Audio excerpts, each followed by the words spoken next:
Hello everyone, welcome to radical learning. আজকে আমরা তোমাদের ক্লাস 10 এর অর্থাৎ 6 নম্বর লেসন যেটা আছে কবিতা সি ফিভার অর্থাৎ রিটেন বাই জন মাসফিল্ড। কে লিখেছেন? জন মাসফিল্ড। এটা একটা খুব তোমাদের একটা ইন্টারেস্টিং একটা কিন্তু কবিতা এবং এটা মেটাফরিক্যাল কবিতা। এর দুটো মিনিং আছে এই কবিতার মাধ্যমে।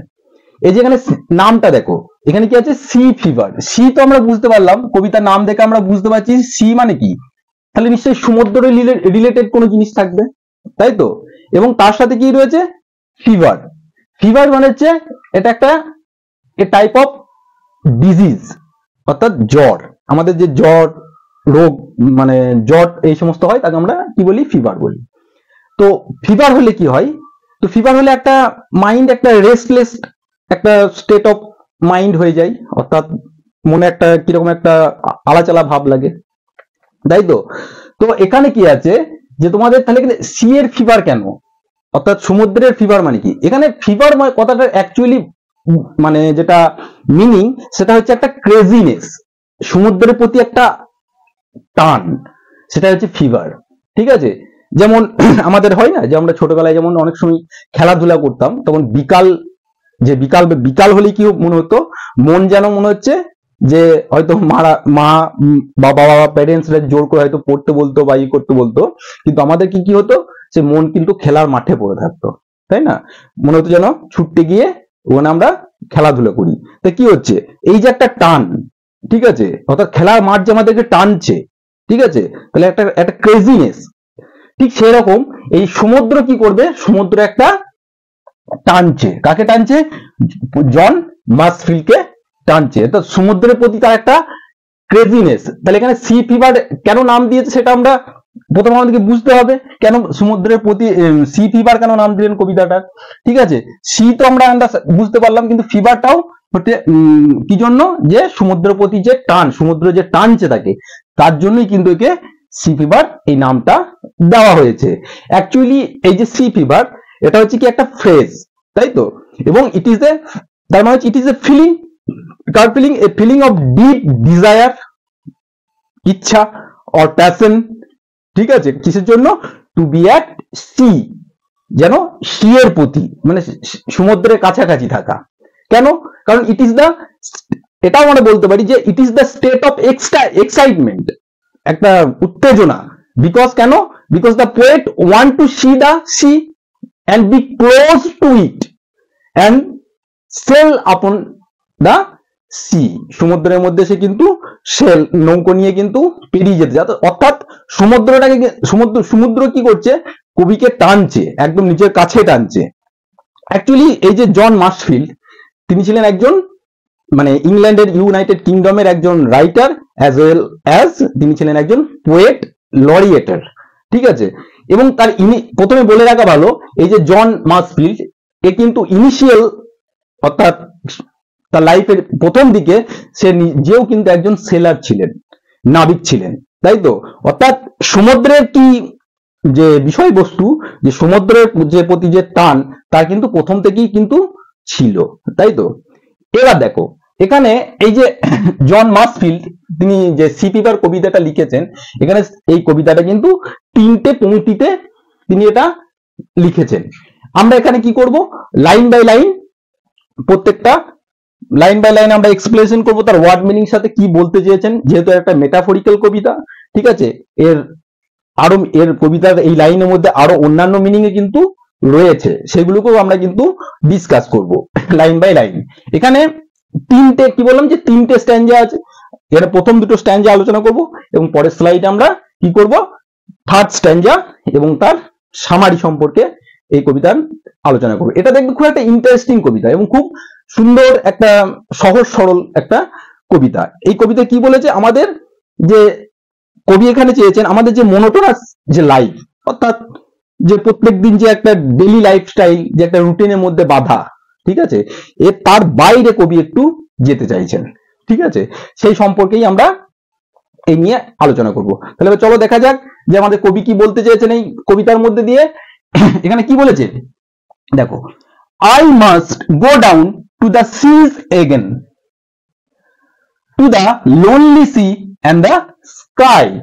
অর্থাৎ তার মানে কি, এখানে মাস্ট মানে কি জোর দিয়েছে, এমফাসাইজ করেছে কি, মানে একটা এক্সাইটমেন্ট, মানে কবিতা রাখাই যাবে না, সে যাবেই। I must go down, I must go there, আমি সেখানে যাবই, ঠিক আছে, অবশ্যই যাব।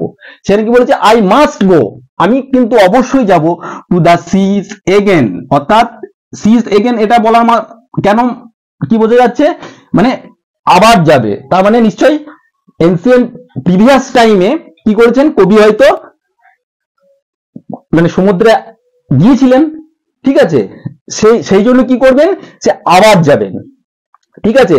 এবং কোথায় যাবেন, সিচুয়েশন কি, to the lonely sea and the sky. অর্থাৎ সেখানে কোথায় যাবেন, যেখানে আছে লোনলি সমুদ্র, একা, লোনলি মানে হচ্ছে একাকী, লোনলি সমুদ্রে, এবং কোথায় যাবে, অ্যান্ড দ্য স্কাই, সেখানে আকাশও সেখানে একাকী, নির্জন। এবার কবি তো যাবেন, এবার তার জন্য কবির কি দরকার, অর্থাৎ সমুদ্র তো অর্থাৎ ভয়েজ, অর্থাৎ সমুদ্র যাত্রা জার্নি তো তিনি স্টার্ট করবেন, এবং সমুদ্র জার্নি স্টার্ট করতে গেলে কবি কি দরকার সেটাও কিন্তু পরের লাইনে কবি মেনশন করেছেন। কি বলেছেন দেখো, এন্ড অল আই আস্ক, আমি কি চাইছি, যে এ টল শিপ, একটা কি চাই, একটা লম্বা একটা আমাদের কি চাই, একটা শিপ চাই, ঠিক আছে, and a star to steer her by. অর্থাৎ এবং একটা যে শিপটাকে কি করবে, একটা স্টার, একটা এখানে স্টার মানে এই যে স্টার কথাটা বলেছে এটা হচ্ছে অ্যাকচুয়ালি পোলার স্টার, ঠিক আছে। কারণ আগেকার দিনে, এখন তো আমাদের যে সমস্ত নেভিগেশনের যে সমস্ত সিস্টেম আছে, অর্থাৎ বড় বড় যে শিপ গুলো যে যায়, কন্টেনার থেকে আরম্ভ করে যে জাহাজগুলো যায়, এখন কি হয়, এখন সাইন্টিফিক্যালি তারা কি হচ্ছে ওয়েল ইকুইপড। কিন্তু আগেকার দিনে কি ছিল, জাস্ট একটা সেক্সটেন্ট মানে কম্পাস থাকতো, এবং তারা কিন্তু পোলার স্টারকে দেখে কিন্তু তারা দিক নির্ণয় করে যেত। পোলার স্টারই কিন্তু কি করতো, তাদেরকে মানে অ্যাকচুয়ালি তাদেরকে ডিরেকশন দিত, ঠিক আছে। সুতরাং এখানে কি বলেছে, যে টল শিপ তো চাই, এবার সেই টল শিপটাকে ডিরেকশন কে দেবে, a star to steer her by. Steer কথাটা মানে হচ্ছে টু কন্ট্রোল, এখানে স্টিয়ার কথাটা মানে তুমি বইয়েও আছে দেখবে, মানে হচ্ছে টু কন্ট্রোল করা, কন্ট্রোল সামথিং, কন্ট্রোল সামথিং। তাহলে কাকে কন্ট্রোল করবে, স্টিয়ার কাকে করবে, এই পোলার স্টার স্টিয়ার করবে, ঠিক আছে, কাকে করবে, শিপকে। বোঝা গেল দ্বিতীয় লাইন। তাহলে অর্থাৎ কি বলছে, কবি বলছে আমি I must go again two the C, আমি সমুদ্রে যাব, এবং সেখানে সেই সমুদ্রে সেখানে কি আছে, যেখানে lonely sea and the sky, ঠিক আছে। এবং তার জন্য সে কি চাইছে, আমি শুধু চাইছি I all ask a tall ship, ঠিক আছে, অ্যান্ড এ স্টার, ঠিক আছে। স্টার মানে কি বললাম, পোলার স্টার, যে আমাদের শিপটাকে, আমাদের ভয়েজের যে জার্নিটাকে সে কি করবে, ডাইরেকশন দেবে, ঠিক আছে, রেগুলেট করবে, মানে পথ প্রদর্শকের কাজ করবে এই পোলার স্টারটা, ঠিক আছে, যেটা আমাদের স্টিয়ার করবে। এবার দেখো তার সাথে সাথে তিনি আর কি বলছেন, বলছেন and the wheels kick and the wind song and the white sails shaking and a grey mist on the sea's face and a grey down breaking। তাই তো, এখানে তার মানে কি, এটা তো তিনি চাইছেন পোলার স্টার, লম্বা শিপ এবং পোলার স্টার তো তিনি চাইছেন, তার সাথে তিনি কি চাইছেন, and the wheels kick, kick মানে কি, অ্যাকচুয়ালি কিক মানে হচ্ছে লাথি মারা, কিন্তু এখানে কি হুইল কি লাথি মারবে, তা নয়। কেন, যেহেতু হুইল কিক মানে যখন সমুদ্র জাহাজটা, যখন তার নৌকাটা টল শিপটা যখন কি করবে, যখন সমুদ্রের মধ্যে দিয়ে যাবে, সমুদ্রটা কি তো শান্ত সমুদ্র নয়, কি রাপ, একদম উত্তাল ঢেউ থাকবে, সেরকম তিনি সমুদ্রের কথা কল্পনা করছেন।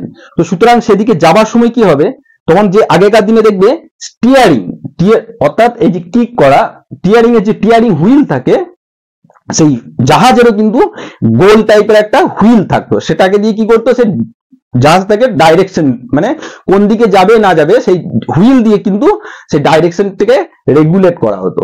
এবার যেহেতু কি হবে, সমুদ্রে ঢেউ বেশি থাকবে, তো সেই ঢেউ যখন সমুদ্রের জাহাজকে ধাক্কা দেবে, তখন সেই ধাক্কাটাকে, সেই জোরটা কি হবে, তার ভাইব্রেশন হবে, অর্থাৎ ফিল করতে পারবে তিনি কোথায়, তার যে হুইলটা আছে সেই হুইলে ফিল করতে পারবে।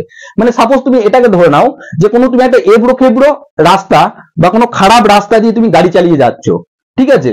তো গাড়ি চালিয়ে যাও যখন তুমি হুইলটা স্টিয়ারিং হুইলটা ধরে রয়েছো, তা সেই খারাপ রাস্তা দিয়ে যাবার সময় যখন সে তো ভাইব্রেট করবে, তখন তোমার হুইলটা যে হাতে যে হুইলটা যেটা দিয়ে স্টিয়ারিংটাকে তুমি কন্ট্রোল করছো সেই হুইলটাও কিন্তু ভাইব্রেট করবে, ঠিক আছে? তখন কি মনে হচ্ছে সে হুইলটা যেন আমাকে কিকিং করছে, মানে অর্থাৎ লাথি মারছে, অর্থাৎ সেখান থেকে একটা কি হচ্ছে, একটা বিপরীত একটা প্রতিক্রিয়া আসছে।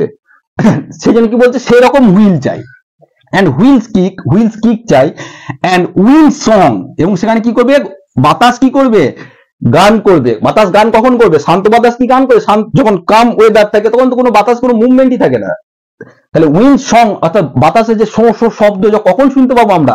যখন বাতাস জোরে জোরে প্রবাহিত হবে। তাহলে কি হবে? বাতাস যদি জোরে জোরে প্রবাহিত হয় সমুদ্রের জলে ঢেউ উঠবে, এবং সেই ঢেউ কোথায় করবে? তার এই যে টল শিপ তাকে সেখানে আঘাত পাবে, এবং সেখানে আঘাত পেলে কি হবে? তার একটা বিপরীত প্রতিক্রিয়া সে যে হুইলের মাধ্যমে যে স্টিয়ারিং এ যে কি করছে জাহাজটাকে নিয়ে যাচ্ছে সেখানে সে ফিল করতে পারবে। সেই জন্য তার হুইলস কিক চাই, and the wind song and the white sail shaking. White sail মানে কি? অর্থাৎ যে পাল, নৌকার যে বড় বড় সাপোজ যে এই যে নৌকো, যে ধরে নাও একটা নৌকো, এই যে বড় বড় এরকম করে পাল থাকে, সেই পালে কি করবে? নড়বে। শেকিং মানে হচ্ছে কোয়েকিং, অর্থাৎ কাঁপা, অর্থাৎ হাওয়া দেবে, হাওয়া দেওয়ার ফলে এই যে এটা যে হোয়াইট পালটাও কাঁপবে এবং নড়বে। তার সাথে দেখো and a grey mist sea's face and the grey dawn breaking, অর্থাৎ সময়টাও তিনি মেনশন করে দিয়েছেন কখন তিনি সমুদ্রে যাত্রায় বেরোবেন। যখন কি হবে? একদম ডন বেকেন, ডন মানে কি আছে? ভোরবেলা, ঠিক আছে? অর্থাৎ ভোরের দিকে বেরোবে। ভোরের দিকে কি হয়? সমুদ্রের সারফেস এরিয়াতে কি হয় যে হালকা কুয়াশা থাকে, ঠিক আছে? মানে ভিজিবিলিটি অতটা আমাদের থাকে না, অত কুয়াশা থাকে। তাহলে সেই জন্য কি বলছে? সমুদ্রের মুখ তখন কি থাকবে? ফেস কি থাকবে? মিস্ট, অর্থাৎ ফগি টাইপের ওয়েদার থাকবে, ফগ থাকবে সমুদ্রের ফেসে। সেই জন্য কি বলছে? And grey mist on the sea's face, সমুদ্রের মুখমণ্ডলে কি থাকবে? অর্থাৎ আপার সারফেসে সমুদ্র তলে কি থাকবে? কুয়াশা থাকবে। এবং সেই টাইমে কি হবে? ঠিক যখন ডন অর্থাৎ ভোর ব্রেকিং, অর্থাৎ ভোর শুরু হয়ে সকালে মানে সকালে স্টার্ট হবে, সেই টাইমে কিন্তু কবি কি করছে? বেরিয়ে যাচ্ছেন। অর্থাৎ ফার্স্ট স্ট্যান্জাতে আমরা কি দেখলাম? ফার্স্ট স্ট্যান্জাতে আমরা দেখলাম যে কবি কি চাইছে, যে কবি বলছে আবার he will go to the voyage again, মানে আগেও সে গিয়েছে, এবং তার সাথে কি বলেছেন? কোথায় যাবেন? লোনলি সি, ঠিক আছে, এবং ক্লাউডে। এবং তার সাথে কি বলেছেন? সেই যাত্রার জন্য তার কি চাই কবির? তার কবি চাই একটা লং একটা শিপ চাই, এবং সেই শিপকে যে ডাইরেকশন দেবে, কন্ট্রোল করবে, সেটা তার জন্য কি চাই? একটা স্টার চাই, যাকে সে কি করবে? স্টিয়ার করবে সেই শিপটাকে। এবং তার সাথে তার ওয়েদারটাও বলে দিয়েছে কি চাই, এবং ওয়েদারটা হবে কি? একদম হুইলস কিক, এবং তার উইন্ডি ওয়েদার হবে, এবং সেই উইন্ডি ওয়েদারের জন্য তার যে পাল আছে হোয়াইট পাল, অর্থাৎ সেই পালটা কি সাদা পালটা নড়বে, থর থর থর থর করে নড়বে। এবং তার সাথে সাথে কি হবে? তার সিচুয়েশনটাও কখন, টাইমটাও বলে দিয়েছে কখন জার্নি করবে, কখন যাবে। A grey mist on the sea's face, অর্থাৎ সকালবেলায় যখন সমুদ্রের উপরের একদম সাদা কুয়াশার একটা আচ্ছাদন থাকবে, সেই টাইমে কি করবে? কবিতার জার্নি স্টার্ট করবে। ক্লিয়ার? এবার সেকেন্ড স্ট্যান্ডাতে দেখো কি বলেছেন। এবার বলেছে কি? আবার সেই কবি জোর দিয়েছেন, ঠিক আছে? কি বলেছে? আই মাস্ট গো, আবার কি মাস্ট, দেখো প্রথমেও কিন্তু মাস্ট, দ্বিতীয় মাস্ট, মানে যাবেই একদম। I must go down to the sea again, আমি কিন্তু কি করব? আবার পুনরায় সমুদ্রে ফিরে যাব, ঠিক আছে? Sea again. কিসের জন্য? For the call of the running tide, কিসের ডাকে? জানে ফুটন্ত রানিং টাইড, টাইড মানে হচ্ছে জোয়ার, সমুদ্রে যে জোয়ার আছে, ঠিক আছে? সেই জোয়ারের টানে কি করব? জোয়ারের টানে আমি টানকে উপেক্ষা না করতে বলে কি করব? আমি আবার সমুদ্রের দিকে, সি ভয়েজের দিকে ছুটে যাব। অর্থাৎ কেন যাবে? কারণ প্রথমে এটা তো বললাম, যেখানে সি ফিভার মানে হচ্ছে সি ভয়েজের একটা, তার মধ্যে পোয়েটের মধ্যে একটা কি আছে? ক্রেজিনেস চলে এসছে, যেন তেন প্রকার হলে কিন্তু তাকে সি ভয়েজ, অর্থাৎ ভয়েজ তাকে করতেই হবে, সমুদ্র যাত্রা তাকে করতেই হবে, কারণ এটা তার মনে একটা স্টেট অফ এক্সাইটমেন্ট চলে এসছে, ঠিক আছে? কারণ মানে the poet want to see, poet want to see the sea and মানে কি বলবো, তো সেল আপন দা সি। সেই জন্য কিন্তু আবার I must go down to the sea again for the call of the running Tide.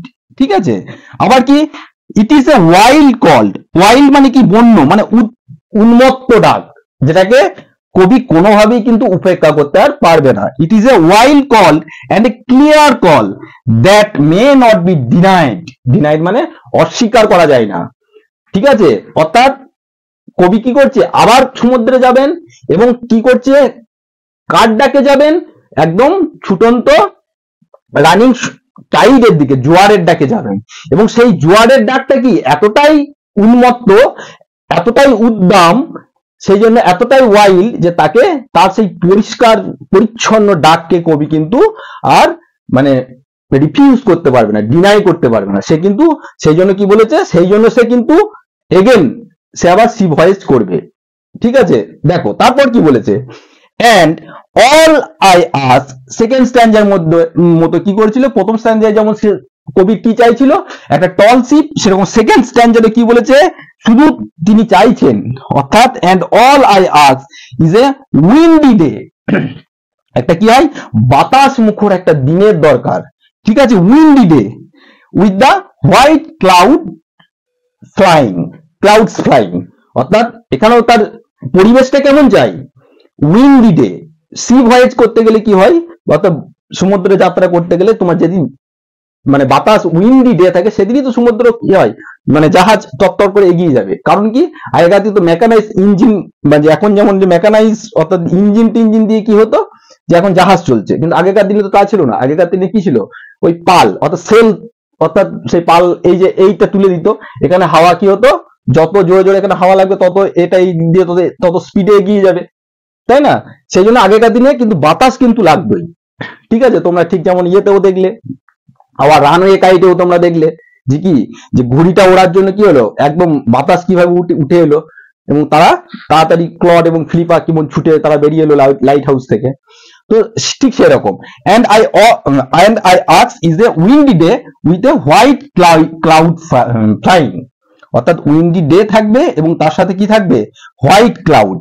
White ক্লাউডটা কিসের ইন্ডিকেশন দিচ্ছে, হোয়াইট ক্লাউডটা ইন্ডিকেশন দিচ্ছে তোমার ক্লিয়ার ওয়েদারের জন্য, পরিষ্কার আকাশ।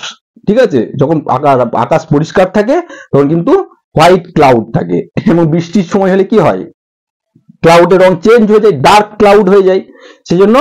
সেই জন্য কি চাইছেন, all I ask Windy day white cloud, যেটা তার মাথার উপর দিয়ে কি করবে, উড়ে যাবে। তারপরে কি বলছে, and the flying spray and the blown spume and the seagull crying, এখানে আবার সিচুয়েশনটা কেমন হবে, এবং সেই বাতাস যেহেতু উদ্দাম, ঠিক আছে, এবং টাইড আছে, দেখো টাইডও আছে, প্লাস উদ্দাম উইন্ডি ডে, তার সাথে কি হচ্ছে, তার ফলে কি হবে, flung and the flying spray, ফ্ল্যাং মানে কি, নিক্ষিপ্ত করা, ছুঁড়ে ফেলে দেওয়া। কি ছুঁড়ে ফেলছে, ফ্ল্যাং নিক্ষিপ্ত করছে কি, স্প্রে, জলের ছিটকানি। ঠিক আছে, জল ছিটিয়ে একদম পড়ছে। অ্যান্ড দা ব্লোন স্পিউম মানে কি, স্পিউম মানে হচ্ছে ফেনা, অর্থাৎ জলের ফেনা। আর ব্লোন মানে কি হচ্ছে, ফুলে ওঠা, অর্থাৎ যখন উইন্ডি কন্ডিশন যখন রয়েছে, যখন এই সেল যখন করে যাচ্ছে কবি, তখন কি হচ্ছে, যেহেতু বাতাস খুব স্পিড আছে, সেরকম বাতাস যদি নৌকা তোমার খুব স্পিডের মাধ্যমে সমুদ্রের মধ্যে যায়, তখন কি হবে, সমুদ্রের ঢেউয়ের ফলে নৌকোর আগের মাথায়, অর্থাৎ জলের ছিটকে কোথায় পড়বে, দুই সাইডে পড়বে। সেজন্য কি বলছে, জল যেন এইখানে কি করছে, স্প্রে মানে হচ্ছে ছিটকে, জল ছিটকে পড়ছে এই নৌকোর স্পিডে। ঠিক আছে, যেহেতু উইন্ডি কন্ডিশন রয়েছে তার ফলে, এবং তার সাথে কি করছে, ব্লোন এবং ফুলে ফেপে ওটা, তার জলের যে ফেনাগুলো তার সাথে ভেসে উঠছে। ঠিক আছে, এন্ড দা, সেই জন্য কি বলছে, and the flung spray and the blown spume and the seagulls crying, এবং তার সাথে আর একটা কি কেমন কন্ডিশন হবে, সিগল মানে হচ্ছে এক ধরনের পাখি, অর্থাৎ কি পাখি, যারা সমুদ্র কোস্টাল এরিয়াতে বেশি থাকে, যাদেরকে বলা হয় গাংচিল, সিগল, অ্যালবাট্রস, এরকম ধরনের পাখিগুলো কিন্তু এই সমুদ্র এরিয়াতে বেশি থাকে। এবং সেখানে কি থাকবে, এবং যখন ক্রাইং মানে তো এই সিগল, তখন গাংচিল, তো সেরকম মানে যখন কবিরা জার্নি করবে সেই টাইমে গাংচিল চিৎকার করবে। বোঝা গেল? তাহলে দুটো স্ট্যান্ডা আমরা বুঝলাম, ঠিক আছে? তাহলে প্রথম স্ট্যান্ডাতে বুঝলাম, সেকেন্ড স্ট্যান্ডাতেও আমরা দেখলাম, কি দেখলাম, যে কবি কিন্তু আবার প্রথম স্ট্যান্ডার মতো সেকেন্ড স্ট্যান্ডাতেও কবি কিন্তু অবশ্যই কোথায় যাবে, সমুদ্র এই ভয়েজে যাবে। কার ডাকে যাবে? একদম রানিং ছুটন্ত টাইডের ডাকে, ঠিক আছে? এবং তার সাথে কি হবে, সেই টাইডের ডাকটা এতটাই উন্মত্ত উদ্দাম যে সেই ডাকটাকে কবি কিন্তু আর উপেক্ষা করতে পারছেন না। এবং তার সাথে কি করছে, প্রথম স্ট্যান্ডার মতো কবি আবার কি চাইছেন, প্রথম স্ট্যান্ডার যেমন চাইছিলেন লং টল শিপ, সেখানে এখানেও তিনি চাইছেন একটা উইন্ডি ডে, ঠিক আছে? তিনি একটা উইন্ডি ডে চাইছেন, এবং যার ফলে কি হবে, এবং তার যে হোয়াইট যে ক্লাউড মাথার উপরে সেটাও উড়ে যাবে, এবং তার সেই উইন্ডি কন্ডিশনের জন্য তার যে শিপ সেটা কিন্তু তত্তর করে এগিয়ে যাবে, এবং সে এগিয়ে যাওয়ার ফলে স্পিডে কি হচ্ছে, তার ছুটন্ত যে জলরাশি চারদিক দিকে ছিটিয়ে পড়বে, ঠিক আছে? নৌকোর অগ্রভাগে লেগে চারদিক থেকে ছিটিয়ে পড়বে। তার সাথে সাথে কি করবে, তার সাথে সাথে এই যে ফুলে ফেপে ওঠা যে জলের যে ফেনাগুলো, সেগুলোও কিন্তু চারদিকে ছড়িয়ে পড়বে, এবং তার সাথে সাথে কি করবে, যে সিগল অর্থাৎ গাংচিলও কিন্তু তারাও কিন্তু চিৎকার, উন্মত্ত চিৎকার স্টার্ট করবে। ঠিক এরকম একটা কন্ডিশন কি করছে, কবি কিন্তু চাইছেন। এবার আমরা দেখে নেব তার লাস্ট যে 3 নম্বর স্ট্যান্জাতে কি বলছে। দেখো তোমাদের এবার লাস্ট স্ট্যান্জাটা কি বলছে, অর্থাৎ লাস্ট স্ট্যান্জাতেও কিন্তু আবার সেই কবির আবার সেই আর্জনেস আবার শীতে যাবেই, ঠিক আছে? সেলিং এ যাবে। সেজন্য কি বলছে, I must go down to the seas again. আবার I must go down to the seas again, পুনরায় যাবে। কোথায় যাবে? কেমন সি হবে? To the vagrant and the gypsy life, ঠিক আছে? ভ্যাগ্রেন্ট মানে কি? ভ্যাগ্রেন্ট মানে হচ্ছে, মানে অ্যাকচুয়ালি যাদের আমরা ভবঘুরে টাইপ বলতে পারি, ঠিক আছে? এ পার্সন মানে উইদাউট এনি হোম, ঠিক আছে? যার যে সমস্ত লোকের যাদের ঘর নেই, অর্থাৎ আমরা বলতে পারি ভবঘুরে, ভবঘুরে, ঠিক আছে? ভ্যাগ্রেন্ট। এবং জিপসি মানে কি? জিপসি লাইফ অর্থাৎ যাযাবর। জিপসি কথাটা মানে হচ্ছে যাযাবর কাদের বলে, অর্থাৎ যাদের কোনো ফিক্সড কোনো সেটেলমেন্ট নেই, ঠিক আছে? আমরা যেমন আমাদের একটা অ্যাড্রেস রয়েছে, ঠিক আছে? আমরা একটা পার্টিকুলার একটা জায়গায় আমরা বসবাস করি, আমাদের পিন কোড রয়েছে, কিন্তু যারা যাযাবর লাইফ লিড করে তাদের কোনো ফিক্সড কোনো জায়গা, ঘর বাড়ি কিছু নেই, তারা কিন্তু যেখানে যেমন সুবিধা পায় সেখানে সেরকম করে তারা থাকে, ঠিক আছে? যেমন নোম্যাডিক পিপলরা, ঠিক আছে, যারা যেমন কাশ্মীর থেকে আরম্ভ করে বিভিন্ন স্টেট রিজিয়নে, লাদাখ রিজিয়নে কি হয়, তারা এই যাযাবর লাইফটা লিড করে। তাদের নিজের ক্যাটেলদেরকে নিয়ে একটা জায়গায়, যেখানে যে পশ্চার ল্যান্ড পেলো, সেখানে কি করে, সেখানে গিয়ে টেম্পোরারি টেন্ট করে সেখানে তাদের যে শিপ গোট এগুলোকে তাদের চড়ানোর পরে সেখানকার যখন ভূমিটা ঘাসটা শেষ হয়ে গেল, অন্য একটা জায়গায় যায়। তো সেখানে এইরকম টাইপের লাইফ চাই। তাহলে কি চাইছে, I must go down to the sea and to seas again and the vagrant, to কোথায় যাবে, টু দ্য ভ্যাগ্রেন্ট অর্থাৎ ভবঘুরে জিপসি লাইফ, যাযাবর লাইফ। তার মানে কি, এই যে কবি একটা এমন একটা লাইফের কল্পনা করছে, মানে যেটাকে সে চ্যালেঞ্জ হিসেবে নিচ্ছে। এই লাইফের মধ্যে কোনো একটা মানে আনসার্টেনটি আছে, ঠিক আছে? কোনো নিশ্চয়তা নেই যাযাবর লাইফে, ঠিক আছে? অর্থাৎ তিনি চ্যালেঞ্জ নিতে ভালোবাসছেন, অর্থাৎ আনসার্টেনিটিকে তিনি কি করছেন, তিনি চ্যালেঞ্জ হিসাবে নিচ্ছেন। মানে আমি একদম ফিক্স একটা আমার মানে যে শিডিউল লাইফস্টাইল, ঠিক আছে, যে সকালে উঠলাম বা অফিস গেলাম, তারপরে এসে আবার অফিস থেকে বাড়ি এসে ফিরে আবার সকালে যাই হোক কিছু কাজকর্ম বাড়ি করে আবার সকালে কি করলাম, যে দৌড় দিলাম অফিসের দিকে। এই যে একটা মানে রেস, একটা মোনোটোনাস লাইফ, ঠিক আছে? এই মোনোটোনাস লাইফকে কবি কিন্তু পছন্দ করছেন না, টোটালি রিজেক্ট করতে চাইছেন। এবং তিনি কি চাইছেন, যে আমি এমন একটা লাইফ চাইছি, একটা ভ্যাগ্রেন্ট জিপসি লাইফ চাইছি, ঠিক আছে? যেখানে একটা ফুল অফ আনসার্টেনিটি থাকবে, অনিশ্চয়তা থাকবে। আবার কি, এবার দেখো কোন দিকে যাবে, পপ কাউন্ট বলে দিয়েছে, টু দা গার্লস ওয়ে অর্থাৎ সিগাল, গাংচিলদা যেদিকে যায়, এবং দা হোয়েলস ওয়ে অর্থাৎ যেদিকে তিমিরা যে রাস্তায় যায়, গাংচিল এবং তিমিরা যে রাস্তায় যায়, হোয়ার দা উইন্ডস যেখানে বাতাস হবে কি, লাইক এ হুইটেড নাইফ। হুইটেড মানে, হুইটেড কথাটা মানে হচ্ছে শার্পেন্ড,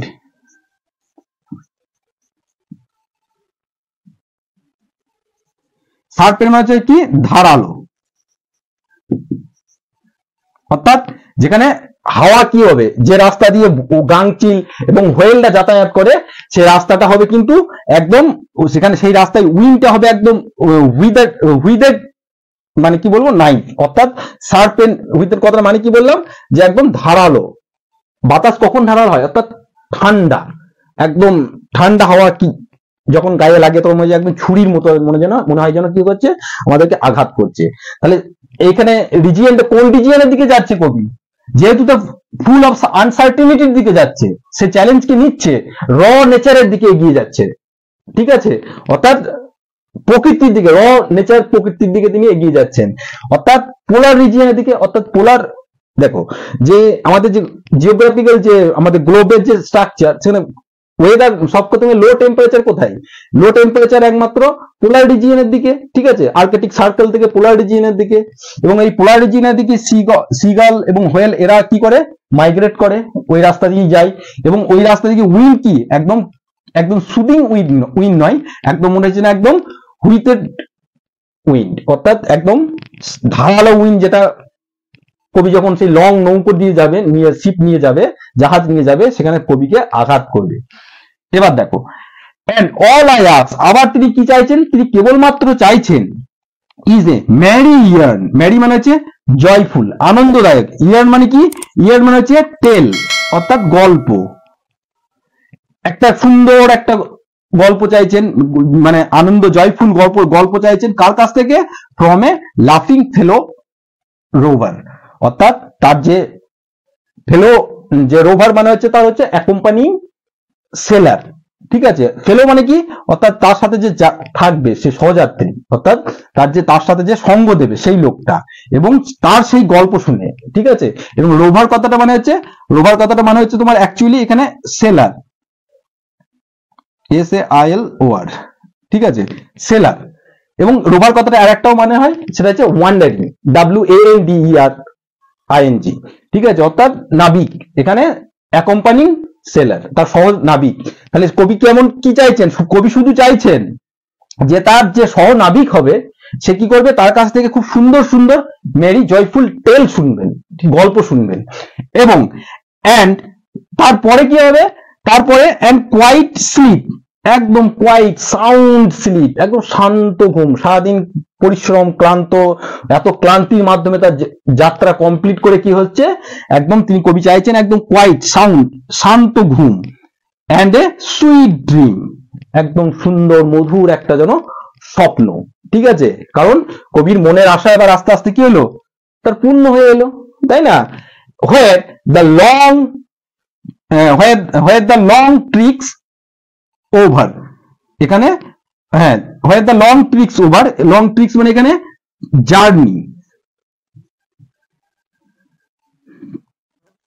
অর্থাৎ জার্নি মানে তার যাত্রা, তার যে ভয়েজ, সেখানে কি হলো, কমপ্লিট হয়ে গেল, অর্থাৎ শেষ হয়ে গেল, অর্থাৎ তার কমপ্লিট, তার মনের আশা, যেটা তার যে এক্সাইটমেন্ট ছিল, ঠিক আছে, যে কারণ কি পোয়েট কি চেয়েছিলেন, মানে poet want to see the sea and to be very close to it and also wanted to sail upon the sea, সেটা তো কমপ্লিট হলো।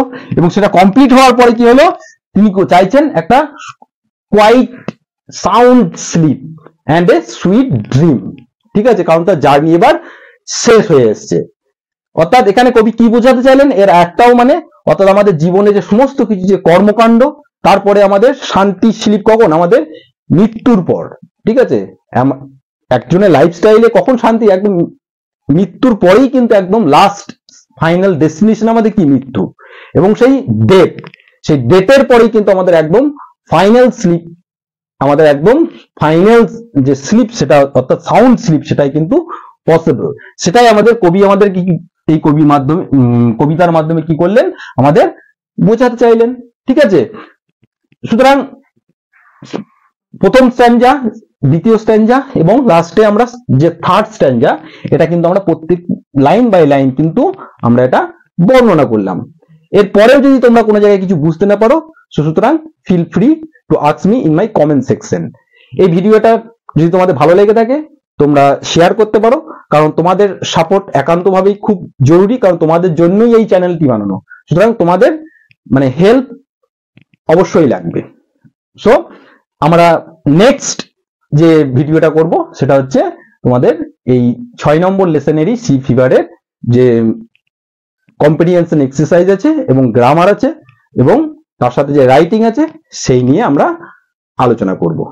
ঠিক আছে, so stay connected and keep learning and subscribe my channel Radical Learning.